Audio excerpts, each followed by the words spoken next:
Nag-iwan yung may-ari ng pagtitirigan ng bahay nila na naisin ng sulat o kasulatan para maganda po dito, Nay. Sabi ko na may iba pang daan dito eh. Yan po ay malapit lang po sa tubig.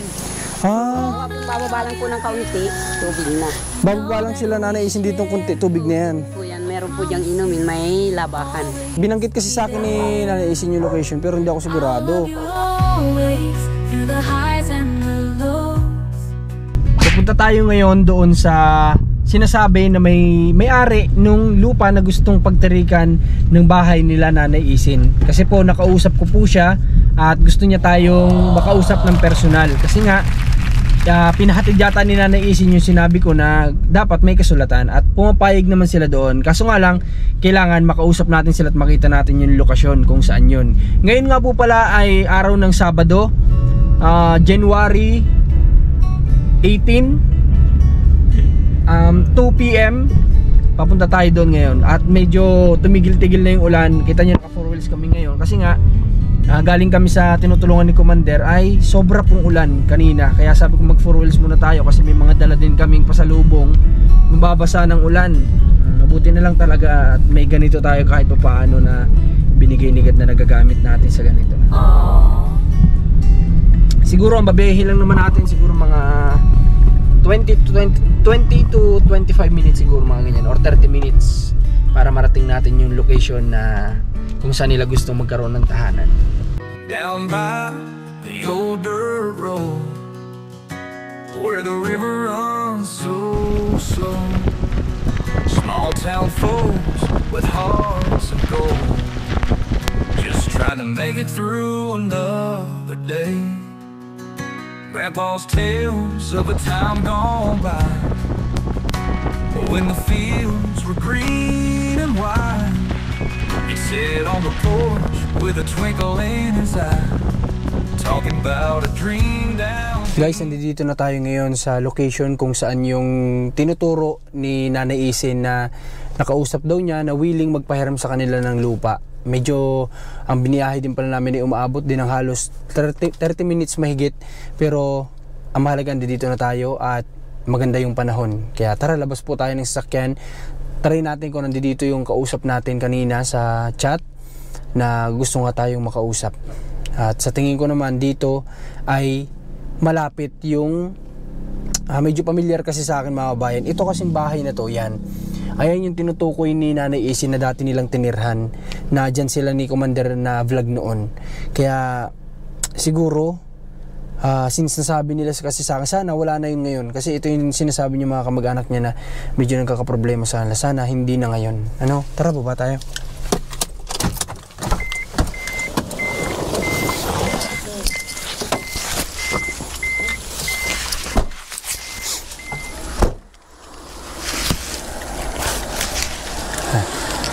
Hello po, Nay.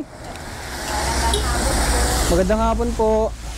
Tuloy po. Ay, sige po, salamat, Nay. Di nga kami dito po nakatira si si Kuya Joker. Siya po. Di tayo nagkamali ng pinuntahan, tama. Kasi tiningnan ko lang. Sige po, Nay. Binanggit kasi sa akin ni Nanay Isin yung location pero hindi ako sigurado. Kasi along the highway lang to. So tiningnan ko yung profile ni nung kausap natin at nakita ko nga to. Kaya ito na yung naging palatandaan ko to. Itong parang garayhan ng truck siguro to kasi may truck ako dito nakita sa profile picture ni Kuya. Ito lang yung naging palatandaan ko. Ay, ang cute naman. Ipasok mo muna sa kwarto mo. Shih Tzu. Maingay. Pasok doon, pasok. Pasok. Tuloy po. Okay po. Tanggal tayo tsinelas. Ito pala ang bahay ni Nanay. Ano niyo po si Kuya Duro po. Oo. Malayo na po sa amin. Yung kaso lang po, yung asawa nun, ay yung nanay nung asawa ni Kuya Duro po ay pinsan po ni nanay sa pinsan. Pinsan? Ang kamag-anakan po ng nanay ko, yung nanay ni Ate Isin. Kumbaga parang kamag-anakan siya pero hindi na ganun kalapit. Siya po. Parang kami po ni Ate Isin ay fourth cousin na. Fourth cousin? Okay. Di ba dito po sila dati tumira? Diyan po sa may Kalaparing Enjoy. Sa may pababa po diyan. Ito po, dito po sa na ito? Ay, dyan po sa Nyuga na yan. Oh, di ba Tira dito? din po. Nagtira sila dito? Opo. Kasi natatandaan ko yung bahay na yun dyan. Dito ba yung may saging na mahaba yung binubunga? Siya po yan po bahay na yan. Hindi nga ako nagkamali dito yun. Kasi yun yun, kumbaga, pinanood ko yung vlog ni Commander Datit. Ito yung sinabi ko nga na napanood ko sa vlog na bahay. Kaya naging familiar sa akin. Okay, nakausap ko po si Kuya kanina. Nasaan siya ngayon? Nagpunta po doon sa kapatid niya. Tinawagan po ng kapatid, pinapunta po siya. Pero mabalik po yun siguro mga 2 araw bago 2 umuwi. days. Okay. Kasi akala ko abutan ko siya kasi sabi nga niya sa akin kanina, papunta daw siya ng Labo. Tama ba?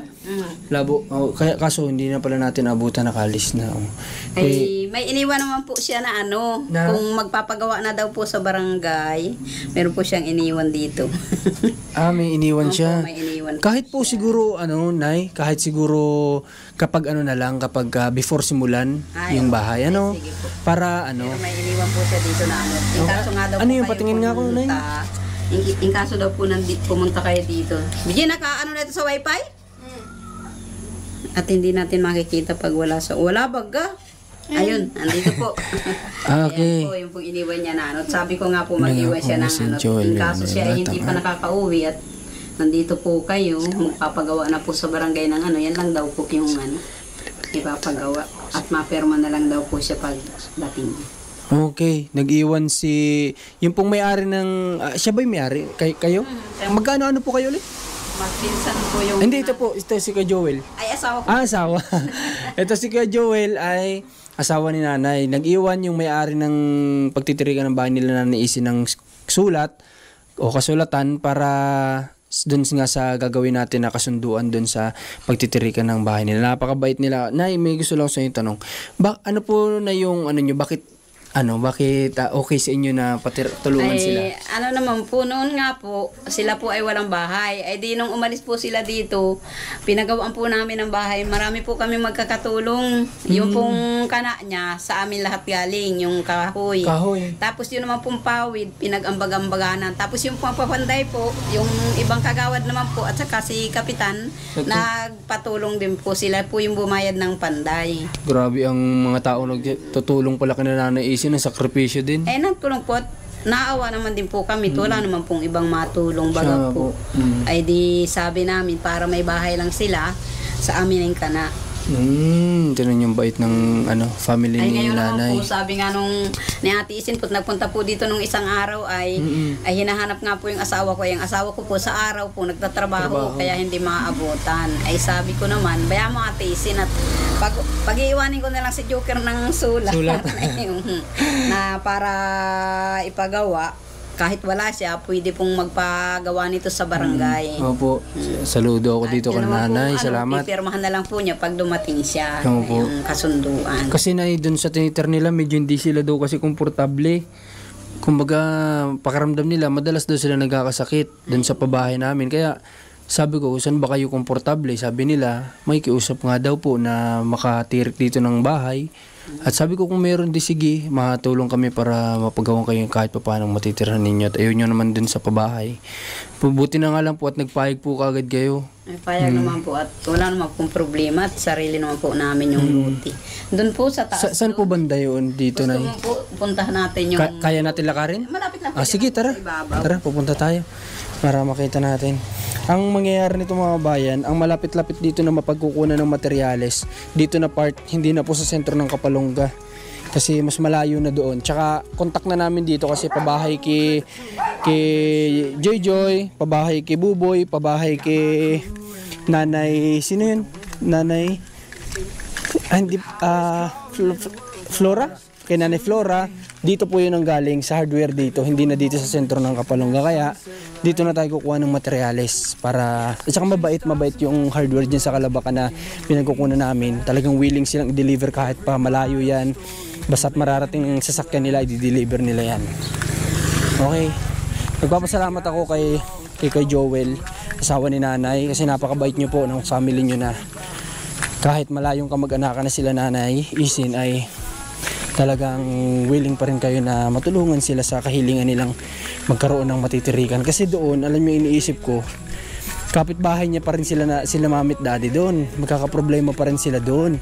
Hindi nila may iwasan yun kasi kumbaga nakasanayan na nila na ganun sila.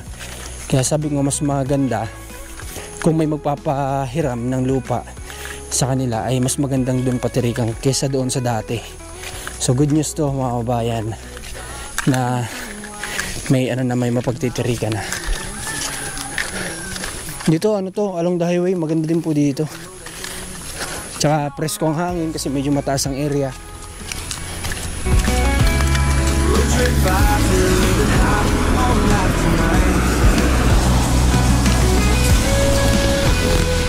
Ganda ng bahay mga kabayan, nasa taas oh.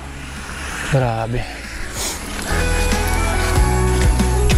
Gas station stops and fast food runs, making memories fast. Medyo malayo pala dun sa dati nilang pinagtirhan kasi kakala ko doon din part sila pwede magpatirik eh.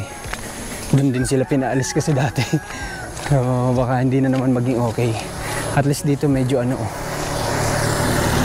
Ay, Road trip vibes feel free and wild. Every mile's a new adventure. After nga pala nito mga bayan, diretso tayo sa kanila. At kausapin natin yung dalawang mag-asawa, dalawang matanda kausapin natin tungkol dito. Hindi nila alam na inaasikaso natin to ngayon, itong pagtitirikan nila. Wala silang idea dito. Kasi nung isang araw, nagpunta lang sa akin si Nanay Isin para sabihin na nakausap na nga daw niya at pumapayag daw. Basta yun nga, mag-uusap daw kami. Kaya tinanong ko na sa kanya kung saan yung location. Kaso hindi talaga sa akin familiar yung sinasabi niya. Mabuti na lang si Kuya Joel mismo ang nag-message sa akin. Kaya thank you. Yeah. Dandahan, medyo madulas. Siguro may iba ditong alternative na daan. Yung sa kabila siguro. O dito lang mismo. Para tong din, style dun sa dati nilang tinitirhan ganun. Pero para sa akin, mas okay dito.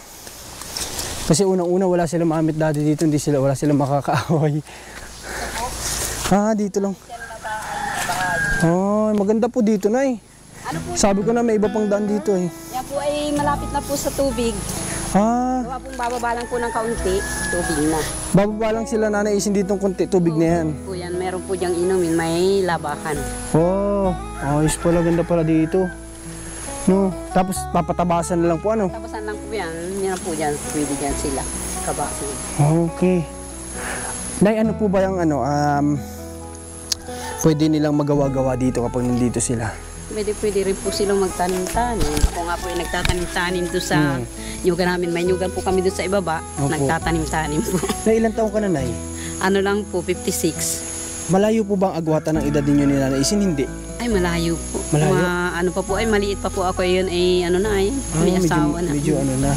Siguro po si Ate Isin mga 60han, mahigit o 70han. 60 po yata, 60 Kasi si Tatay Durong 70. May edad po yan si Ate Isin sa akin. Pero kayo, Nay, nagtatanim kayo. Ano yun, Nay, mga gulay, ganyan? Meron pong saging, San Fernando, mga ano po yung pangbundok na pantanim. Sige nga, Nay, tatanungin ta, Nay, bakit kayo nagtatanim ng gulay, Nay? Ay para hindi na po bumili, makatipid na sa panggastos. Una-una po sir, pag bibili ka pa, mahal po. Mahal talaga. Mas mabiyahe ka pa sa sentro. Kapalungga. Wala man po dito. Di ba? Malaking bagay ang pagtatanim po ng gulay, mga bayan. Kami nga po mag-asawa. Pag minsan, hindi na rin bumibili ng pang-ulam at pag yung pong malaki ang tubig. Ibas po sa gabi po, mangingila. Tinan nyo. Diskarte lang talaga sa buhay para po ito na yung pagtuturikan at napakaganda dito kasi ilang hakbag lang kalsada na. Kumpara dun sa dati, mas malayo yun. Po dito. Ang sabi ko na may ibang daan pa dito ay tingin ko lang kanina.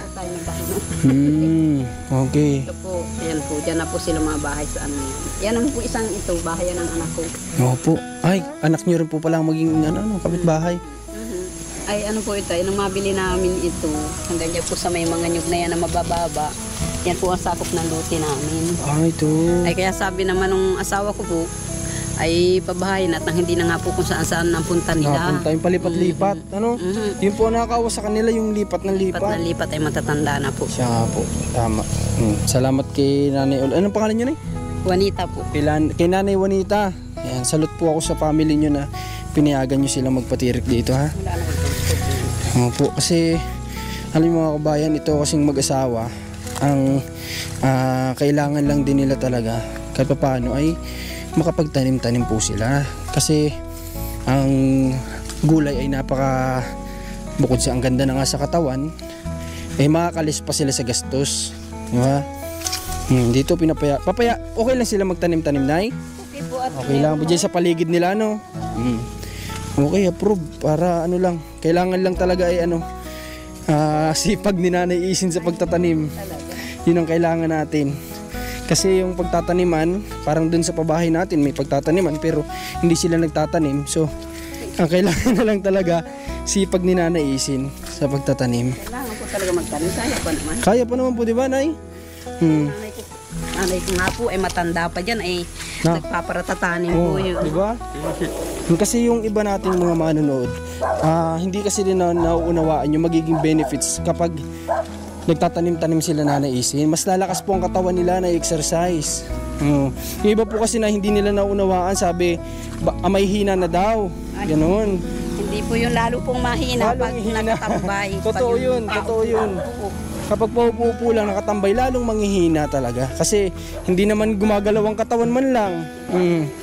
Hindi na exercise. Bukod sa alam nyo, double purpose nga, na-exercise ka na, may pang-ulam ka pa. Di ba? Yan, galing. Salamat ulit. Okay, babalik na tayo ngayon sa sasakyan natin. Tapos, isipin ko kung ididiretso natin. Kasi may daan dito papunta kay Nanay Isin. Kaso nga lang, hindi tayo makakalabas dun sa nilalabasan natin ng motor. Diretso uwi na sana yun. Kailangan natin bumalik ulit. So, bahala na kung uuwi muna tayo para mag-change ng motor. Kahit na alam kong hindi madali itong aking papasukin, wala na akong ibang iniisip. Basta't ang gusto ko lang ay malagay sila sa komportable. Okay guys, pabalik na po tayo. At sobrang sarap kausap ni Nanay. Ganun po yung masasarap kasama. Yung kumbaga positibo din sa buhay. Tapos nakikita ko din na kahit na nasa age na siya ng ganun, pinupursige pa din nila yung pagtatanim. Kasi dito sa probinsya, mabubuhay, yan yung sinasabi ng karamihan, di ba, na kapag nasa probinsya ka, mabubuhay ka naman talaga. Ang kailangan lang ay sipag, di ba? Kaya mong mabuhay sa probinsya kahit wala ka sa syudad. Basta meron ka lang sipag. Saan yung sipag? Sa pagtatanim. Yung masipag ka sa pagtatanim, tapos kung may iba ka pang income na pinagkukunan, mas maganda. Pero yung pagtatanim talaga, diyan mabubuhay na tayo kapag nasa probinsya tayo. At saka tama yung sinabi ni Nanay, mga bayan, na lalong hihina si Tatay Doro o si Nanay Isin kapag naka-standby lang sa bahay. Kasi ang pagtatanim ay nakaka-exercise talaga yan. Kaya ang dami ko nababasa sa comment section natin yan na yun nga, sinabi ko na karang bakit daw pinupursige natin sila magtanim. So mga bayan, kung hindi po yun makakaganda sa kanila, bakit naman po natin ipupush sa kanila yun? Di para po natin silang itinulak sa bangin, para silang nakatayo sa taas ng bundok na may bangin at itinulak natin, di ba? Hindi po ganun. Tayo ay sinasabihan natin magtanim-tanim si Nanay Isin para ma-exercise yung katawan niya. Pangalawa, may mapagkukunan sila ng pagkain, di ba? Kasi hindi naman laging nandiyan ang tutulong, di ba? Kung kaya pa naman, why not kumilos? So, yun. Babalik na tayo sa bahay at magpapalit tayo ng service. Kung kaya pa ng oras, didiretso tayo kay Nanay Isin. At kung medyo alanganin na, kasi halos alas 4 na, at ayan, mukhang paulan na naman, pwede naman natin ipagpabukas. Pero kung kaya pa, tuloy na natin to ngayon, puntahan na po natin sila. Alam ko sa sarili ko na hindi madali ngayon ang magpabahay dahil sa mahal ng materyales at sa sitwasyon na rin ng ating social media. Pero isa lang ang alam ko, hindi ako pababayaan ng Panginoon. Okay guys, andito na kami ngayon sa bahay. Magpapalit lang tayo ng motor. At andun na yung sasakyan nakaparada na. Diretso na tayo kay Nanay Isin habang hindi umuulan. At oo nga pala, bago tayo pumunta doon, salamat sa nagbigay nitong t-shirt na to, na nag-effort na padalhan kami ng team namin ng mga gantong damit. Kasi may printing shop sila, tapos binigyan nila kami ng ganito, nag-effort sila na ipag-print kami. Yan, sila na gumawa ng mga logo na yan. Kaya salamat po, may magagamit kami sa pag-mission namin araw-araw.